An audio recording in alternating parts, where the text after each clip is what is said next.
Shalom, it's Levi Shore. Welcome back to Sweet and Good Torah. So Israel is trying to win the war that Iran started through its proxy Hamas all the way back on October the 7th.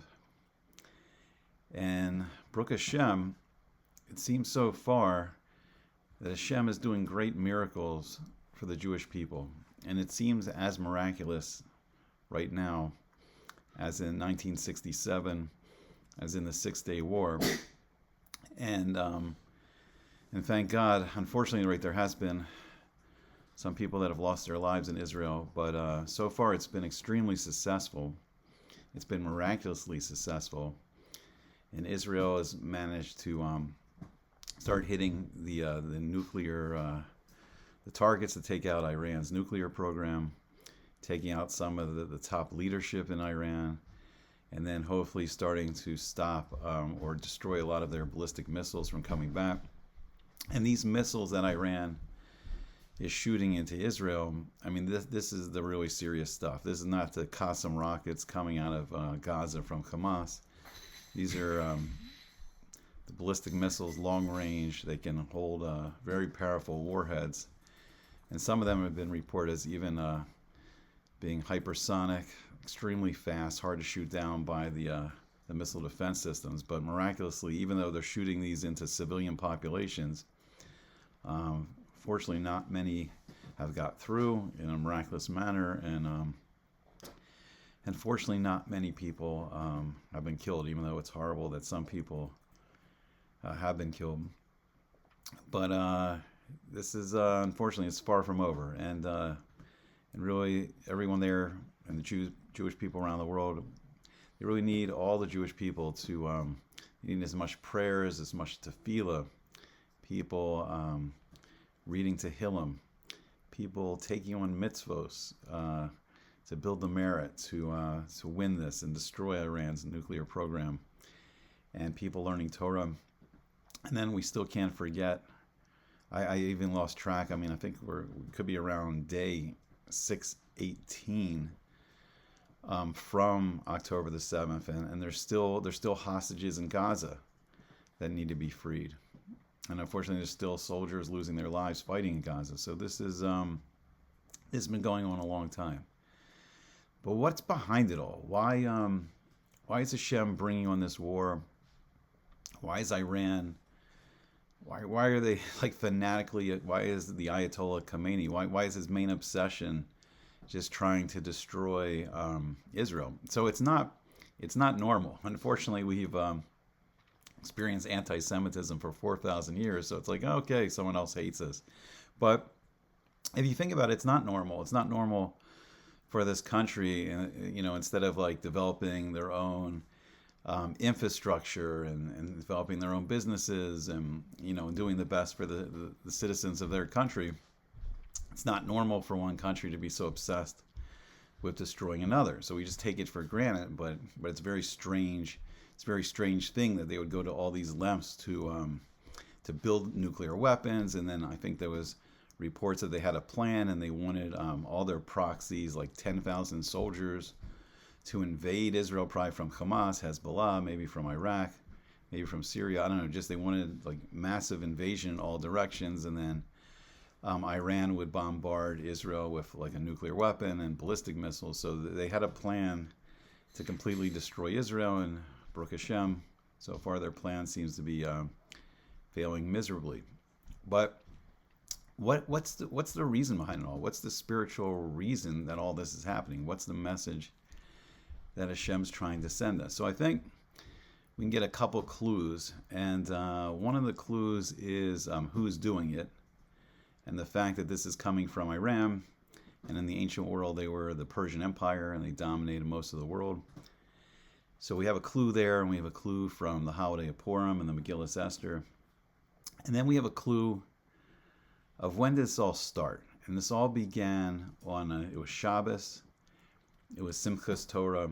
It was Shmini Atzeres, and it's one of the happiest days, one of the holiest days of the Jewish year. And today we dance around the Torah, and we're just happy of the great gift of the Torah. And I think there is one of the biggest clues. And what unfortunately is missing right now is that like we've been living so long in, it's been hundreds and hundreds of years, maybe 400 or more years of this Western secular enlightenment, which has created kind of like almost an atheist society where there's a lot of people that will pretend that Hashem doesn't exist, that Hashem doesn't run the world, and it's really hurt in a devastating way the emunah, the trust, and the emunah and the bitachon, the faith and the trust in Hashem, that Hashem's our God, Hashem's our protector, and that the Torah is a great gift. And doing the mitzvos, the 613 mitzvos of the Torah, it elevates us. It elevates us spiritually. It helps us grow. It helps us become better people. It helps us have better relationships with each other, and draws us closer to Hashem.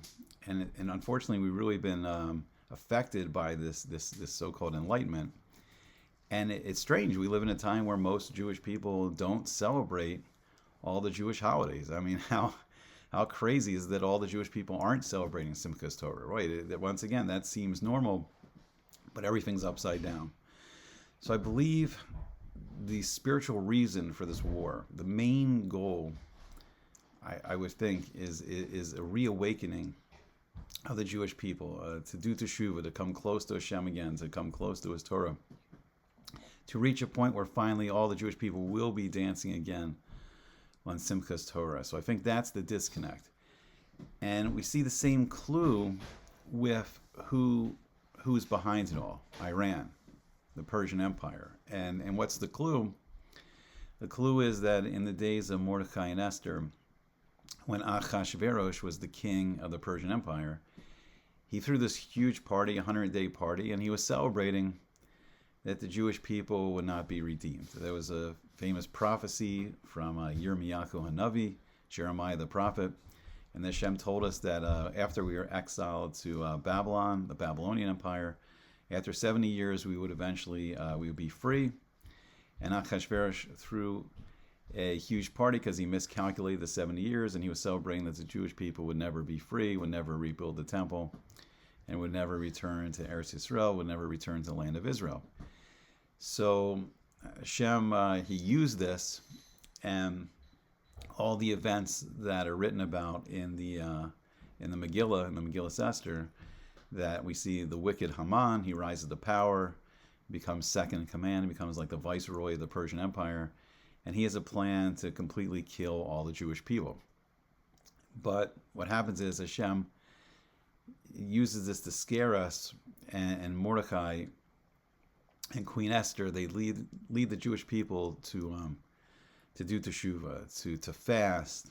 Mordecai puts on sackcloth and ashes, and ultimately in the end, we finally accept the Torah Sheba'al Peh. We finally accept the second component, the most important component in some ways of the Torah. So the Torah is two parts: the Torah Shebiksav, the written Torah, and which is written in the Torah scroll, and then it's written in all the books of the Tanakh. We have the 5 books of Moses, the Torah portion, the Nevi'im, the prophets, and the Kesuvim, the writing, the 24 books of the Tanakh, and those are all written down.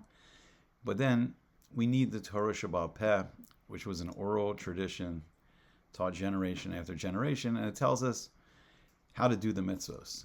It explains like each one of the mitzvahs and how we actually do it, and that's one of the most important parts, because the Torah gives us the 613 mitzvahs, but we need the Torah Sheba'al Peh to teach us how to do it. And then there's 7 mitzvahs d'Rabbanan that are added, and one of them is actually reading the Megillah Esther. That's one of the 7 rabbinical mitzvahs that were added to the Torah, and the Torah Sheba'al Peh gives the great Chachamim, the great Torah sages, the ability to do this if they do it in the proper way.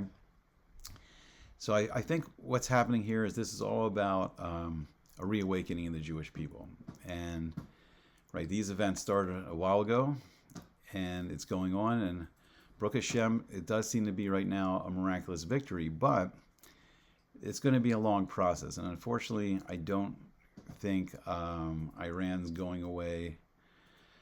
I mean, hopefully, it'll be nice, but unfortunately, we have a lot of sources that say this is going to be going on for a while, because it says in the Gemara, It says in the Masechta Avodah Zarah, it says in Yuma, it says in Sanhedrin, there's going to be this great war between Edom and Paras, and it seems like at this point it's going to be at some point between America and Iran. And Edom will destroy Paras, and they will rule the world for 9 months, and then that will lead. That's called the birth pangs of Mashiach, the Chevlei Mashiach, and that's going to lead us into the days of Mashiach. And then the Zohar mentions these 3 great wars between Edom and Yishmael, between the Christian West against the Islamic world.